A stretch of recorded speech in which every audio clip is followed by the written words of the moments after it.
Hello guys, and welcome back to History Revision Success. Today I'm going to be talking about the Highland Clearances, what they were, how they happened, and what the impact of that was. I'm also going to touch on why they happened. Now, I did make a whole video on the causes of this and the background of the Jacobites and what they wanted, what they fought for. So go and watch that for the detail. I'll touch on it in this video just to remind you to keep that repetition going, because if you repeat information, you will hopefully kind of unconsciously start to learn it without having to sit there and go through revision cards. That's another really good revision tactic.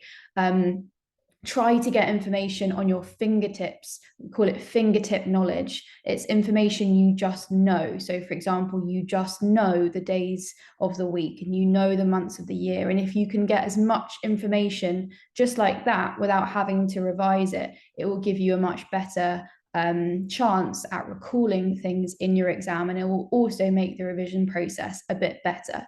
So what was Scotland like before the Highland Clearances? Well, by the early 1700s, over 50% of Scots lived in the Highlands, and you can see the map over here, which can show you that division of what we mean when we talk about the Highlands. Most of these people spoke Gaelic. They followed a kind of a Gaelic way of life, just like people that lived in Ireland at the time. And most of these people belonged to clans. Now, I've put a map of all the clans. Clans were kind of known by the surname. So if you have got a name that is on this map, then you are most likely descended from kind of a Scottish clan. Each of these clan has their own tartan. They would have had their own laird, which is the lord. They would have had probably their own kind of castle, and just an area of Scotland where those people lived and worked. They also owed loyalty to their clan. Most of these people were farmers, so they were arable farmers, and most of them were Catholic. This relationship was reciprocal. They would support their chief, their laird, in return for his protection. And when the English were involved, this became even more of a big deal and even more significant because they needed protection from the redcoats. There were lots of instances of kind of violence and redcoat patrols, taking things, burning things, kind of abusing their power. And being a member of these clans, having that protection from the laird was really important in protecting these kind of smaller farmers from that kind of treatment. Now, most of the Scottish people living in the Highlands lived in a place like this. This was a stone cottage called a croft, and it gives you an indication of kind of the way they're living, the style of living. Now, as I said in my last video on the Jacobites, many Highlanders, along with being Catholic, along with being Gaelic, were also Jacobites. They wanted a return to the Stuart line of kings. Now, I'm not going to go into it. Watch the video if you want it explained. But Queen Anne, who died in 1714, was the last Stuart monarch.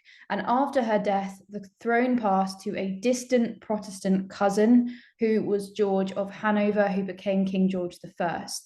At that point, people started calling for a return to that Stuart line, the line that had been deposed during the Glorious Revolution. So that's the line of James Stuart, James, brother of Charles II, and his son, that line.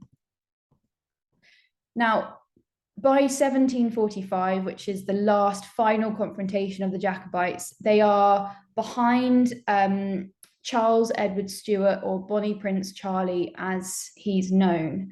Now, he was the grandson of the brother of Charles II, James II, that I mentioned earlier. His father had had some support and had actually had a rising in 1715 to put him on the throne. However, that had ended in defeat as well. So by this point, we are, the Scottish people, the Jacobites who were behind this, wanted to put Charles Edward Stuart on the throne of England. And this decisive moment came in the Battle of Culloden. Now, this was the final confrontation between the Jacobites and the British Army. It was decisively defeated by the British. The British were led by the Duke of Cumberland, who was very successful in this tactically, and French support that had been promised in reality for the Jacobites was actually very, very limited. Now, up to 2,000 Jacobites were killed and hundreds more were executed afterwards. The British used this as a real justification to come down incredibly harsh and hard on the Scottish people and of anyone who they believed could have been a Jacobite, to the extent that they wanted to take a certain number of people to trial. Now, the way that the men decided that was they would pull lots. So a group of 10 or 20 Scotsmen would essentially pull a lot, and one of those men would go to trial where he would 99% be accused of being a Jacobite and executed and sentenced to death for that. So that was the level of extent that this went. They not only wanted to, win the battle, but they wanted the repercussions of this to be really felt and really visible across Scotland, to really kind of make that mark that we are now in control, you have lost. So what was the impact of this? Well, I've kind of explained a little bit, but essentially, in a more generic, simplified sense, it really reduced the power of the Highlanders, and it led to the elimination of the Scottish clans and chiefs. This is what led to what we know as the Highland Clearances. Now, much of the land owned by these lairds and by these clans was confiscated. The reason for this was they would declare that clans and lairds had supported the Jacobite rising, many of whom did, but this was used as justification to confiscate, that's the one I was looking for, confiscate the property, the land of these chiefs. Now, it even went so far as the banning of bagpipes, the banning of clan tartan. That is how far the British were willing to go to kind of clamp out that nationalistic Gaelic way of life, that Gaelic culture that was followed in the Highlands. Now, the first phase of clearances really began from this confiscation of land. Now, previously in the Highlands, agriculture had been based on a run-rig arable system and common grazing land. Now, run-rig essentially means open fields. So the idea of having open fields, arable areas, and then some common grazing land for animals.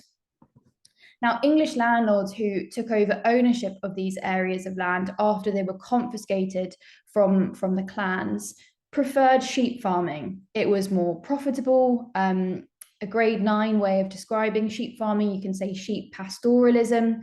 It's a very, very technical term, a piece of terminology for that.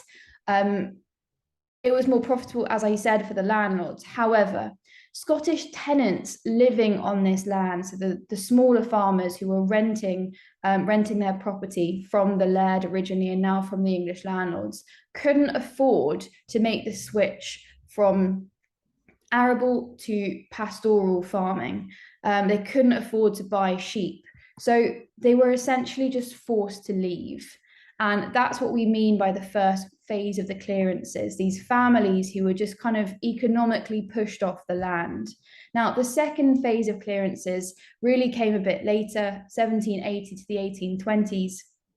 And we had tens of thousands of Highlanders evicted from their small farms during this period of time. They were often resettled, but the areas where they were resettled was very small, it was unproductive, it was often along the coast. Many of them ended up having to kind of live off kelp, which is kind of a seaweed. And it was just a very, very, very difficult way of existing. If you refused to leave, you were attacked or killed. You were, the English essentially had the power, the jurisdiction to forcibly remove you from that property. And this became even worse. There was a kelp shortage, and there was also a potato blight. Blight being a disease that potatoes got, made the potato go moldy. It's the same thing that happened in Ireland with the potato famine that's a bit more famous. This led to mass starvation of these Scottish Highland people who'd been forced to leave their homes in these Highland clearances. So what was the impact of this then? Well, as I said, thousands of Highlanders were forced to leave their land and then forced into almost untenable living conditions. Untenable meaning almost impossible to cope. Many of these people chose to migrate. They chose to leave these areas and move somewhere else in search of a better new life for them and their families. Many went to Canada, the United States, and moved to the lowlands, places like Edinburgh. This is what we call a diaspora. Now, a diaspora is the scattering of a group of people across a wide area. So, the Scottish people moving all over the world, essentially, to escape this what is basically persecution, the forceful removal of them from their lands. And with that, they brought to these new places engineering skills, and many famous individuals like David Livingstone came from these migrant Scottish Highlanders. That's the Highland Clearances. You can use that along with the video I did on the Ulster plantations. Both of those together show the forceful treatment, persecution of those kind of native groups by the English, and the impact of that, people spreading and migrating all over the world, bringing their talents, bringing their skills with them. You might get a comparison question between the two. You can also use them both as evidence in a question, something like, what was the main reason why people left or migrated away? Hopefully I can get some time to do some more exam related questions, maybe those bigger 20-mark questions. But for now, hopefully that was helpful for you. I'm going to try and continue with this series and maybe try and get the whole course of migration done. But as I said previously, I can only do that if I know that they are helpful. So please do like the video, comment on the video and tell me it's useful. And I will be very grateful if you can subscribe, because it really helps my channel. Thank you very much, and I'll see you next time.